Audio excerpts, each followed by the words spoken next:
দেখো ফসফরাসের oxo acid মনে রাখার একটা সুপার ট্রিক হচ্ছে H for hypo, P for pyro, O for ortho. আমরা এখানে একটা টেবিল করে নিয়েছি, যে টেবিলের টপে দেওয়া আছে number of hydrogen atom, number of phosphorus atom and number of oxygen atom. দেখো হাইড্রোজেন, ফসফরাস, অক্সিজেনের সংখ্যা দেওয়া আছে এইভাবে 312, 313, 314, 425, 426, 427। এই ট্রিকটা আমরা কিভাবে মনে রাখবো? Hoop H P. Here H for hypo, O for ortho, again O for ortho, P for pyro, again H for hypo and P for pyro। আমরা জানি যোজ্যতা কম হলে আস, যোজ্যতা বেশি হলে ইক।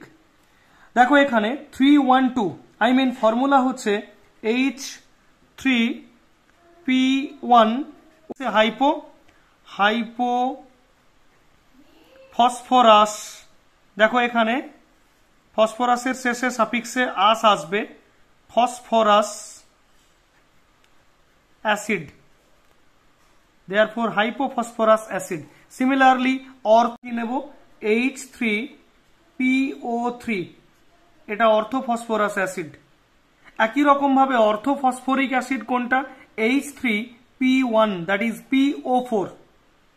আবার দেখো এখানে P ফর পাইরো, H4P2O5, এটা বলবো পাইরোফসফরাস অ্যাসিড। একইভাবে H4P2O6, একে বলবো হাইপোফসফরিক অ্যাসিড। আর একেবারে শেষে P for pyro, H4P2O7, that is pyrophosphoric acid.